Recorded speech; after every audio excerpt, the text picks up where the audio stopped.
Hey everyone, hope you're doing well. Just wanted to give you a little review of last week and get you up to speed for this week. So last week in week three, we took a look at, actually we can go to week three, see it. We took a look at sound research methodology. So we talked kind of in generality about research methodology, learned about bias and error and validity and reliability, that kind of stuff. So that was our work from last week. We had our discussion. We had the blog. So hopefully, I didn't hear from any of you that you had an issue with the blog. So hopefully that went off okay. Still working on catching up. So it'll probably be later this week before you see grades on that. And then our quiz. So that was last week. This week we're going to dig into methodology a little bit more in a bit more detail. And specifically, we're going to examine qualitative research. So, qualitative research, think about quantitative, qualitative. Quantitative is really statistically based, so numbers. We're talking about numbers when we're talking quantitative. Qualitative is more focused on providing details about experience or case study or the way individuals or groups see different situations, but it's all in narrative format. So think surveys, think focus groups, interviews. Those types of things are what qualitative research is made of. And I think I mentioned this in the announcement, but they say that numbers never lie. Which they don't really, I guess, although a good statistician can work the numbers to make them tell his story or her story. But qualitative research will give you a more robust picture of what the numbers can't tell you. So you may see, well, and we can see this right now with COVID. You see all kinds of numbers coming out from different types of agencies, and some numbers look very different than other numbers, and we don't really know why. Well, it's not until you start digging into those numbers and looking at some of the narrative that surround it to understand why numbers are what they are when we're talking about death rates or we're talking about positivity rates and that kind of stuff. So numbers are numbers, but until you have some more detail around those numbers, sometimes you're not getting the whole story. Qualitative research design is kind of that on steroids. So you're actually digging in from a narrative standpoint into a topic. So my dissertation, my doctoral dissertation was a qualitative design, and I interviewed fire chiefs to see and other officers in the fire service to see why they were or were not able to implement wellness programs in their organizations. So I didn't just get a yes, you could, no, you couldn't. It was more detailed. Well, what issues did you have and how did you deal with those issues and all that kind of stuff. So much more robust information for the researcher to analyze and take a look at. So this week we're going to be, there's a research tutorial, a survey research tutorial to give you some information there. We've got a couple of qualitative articles to take a look at, and we've obviously got our textbook as well.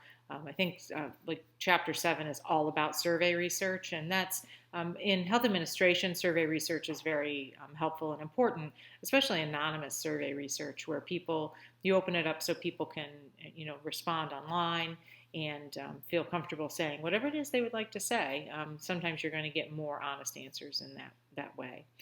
We do have an assignment this week to do, a written assignment, and then our quiz and our obviously our ed puzzle as well. So let's go over to here. Okay, so let's take a look at the quiz questions. First question, I actually had an issue with this. It was graded, the wrong answer was chosen as the correct answer in the test bank, so I did have to go back and fix the correct answer. And so I did do that and regraded them all. So the question is, what type of data is blood pressure? And the answers were nominal, ordinal, interval, or ratio. So the correct answer was ratio. Interval is similar data, and when you, of those of you that didn't choose ratio, most of you chose interval. So the difference between the interval scale and the ratio scale is that on the ratio scale, there is an absolute zero. So your blood pressure can be zero. Your body temperature, which would be considered an interval measurement, would not be zero.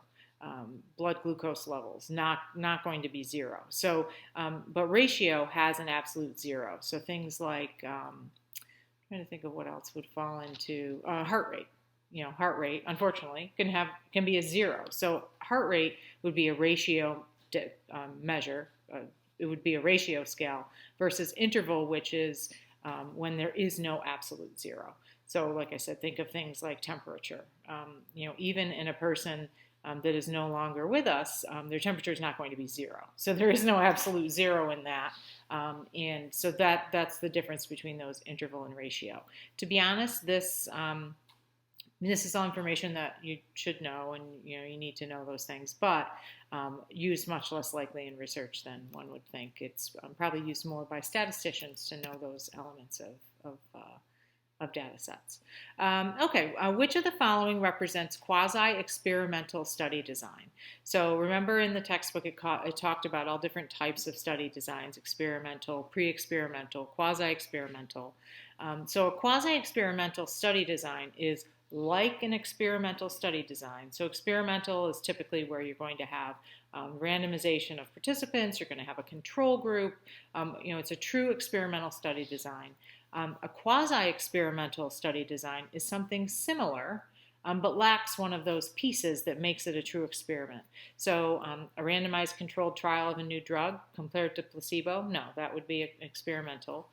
Qualitative interview of nurses concerning workload, that it's a qualitative survey, so it doesn't really fit into the experimental or qualitative studies. It doesn't really fit into the experimental realm. Pre and post test of hair growth in two groups of subjects randomized to take different vitamins. Again, randomization, pre and post test, that's going to be experimental.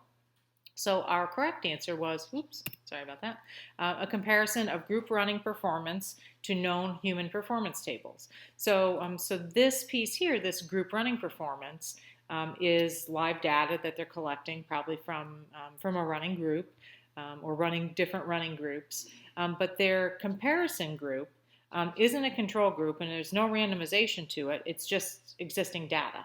So this is they're making a comparison, so it really looks a little like an experimental study, but it's not, because that randomization, there's no control group, all of those things don't apply.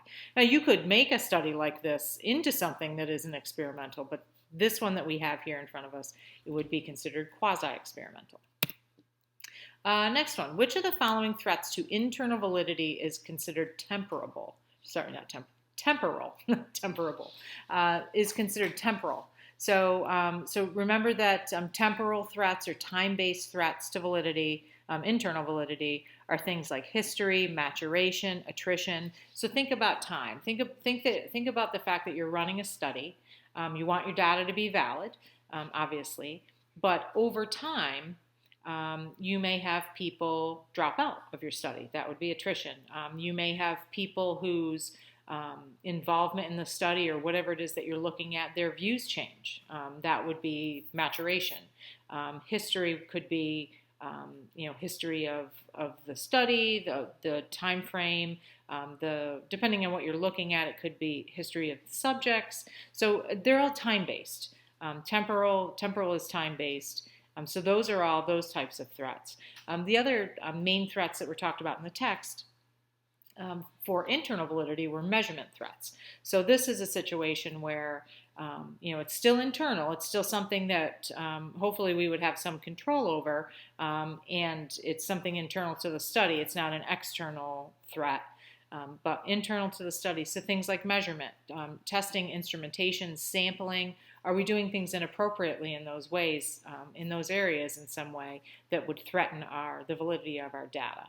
So, but temporal is what we're asking about in the question. So testing, instrumentation, sampling, not a temporal threat, but attrition is, because especially if you have a study that you let drag on too long, or that you set your guideposts, maybe you say you want to look at something in 1 month, 6 months, 1 year, and as you start to reach that 1 year point, you really may have people drop off of your study. You'll have attrition, and attrition is always expected in any long-term study, but you want as little of that as possible.